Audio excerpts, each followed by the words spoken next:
kind of understanding and harmony.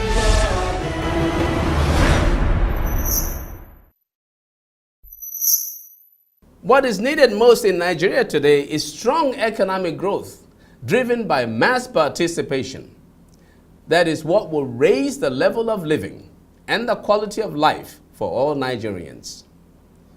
Equitable and mass participation in the economic development process is what people now call inclusive growth. To be specific, inclusive growth refers both to the pace and pattern of growth.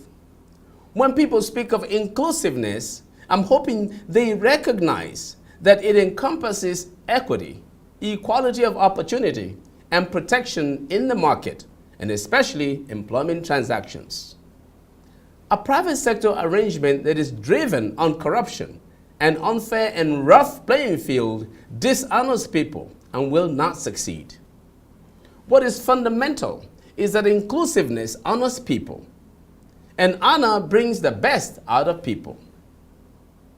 Honor is a principal fluid for lubricating arm's-length transactions and economic integration. However, it is important to note that economic integration is not complete because policy leaders from various geographies and constituencies meet. Economic integration works best and approaches completion when the private sector is driving it and policy environment is fertile and promoting of inclusive growth as I've defined it. What the South-South region has set up with the BRACE Commission should bring much good to the region. If it promotes economic integration driven by local community players in private enterprise and operating on a level playing field. I commend the governors of the South-South for this great vision. But the vision should not end with setting up the BRACE Commission.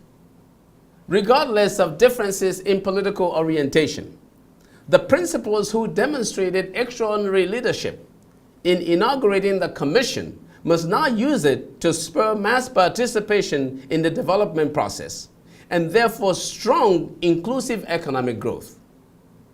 The BRACE Commission can be a key ingredient for accelerated economic growth that ends poverty and leads to higher levels of living throughout the South-South and the nation as a whole. It can be a major engine for a national growth pole. I'm Magnus Kpakol, and that's my view.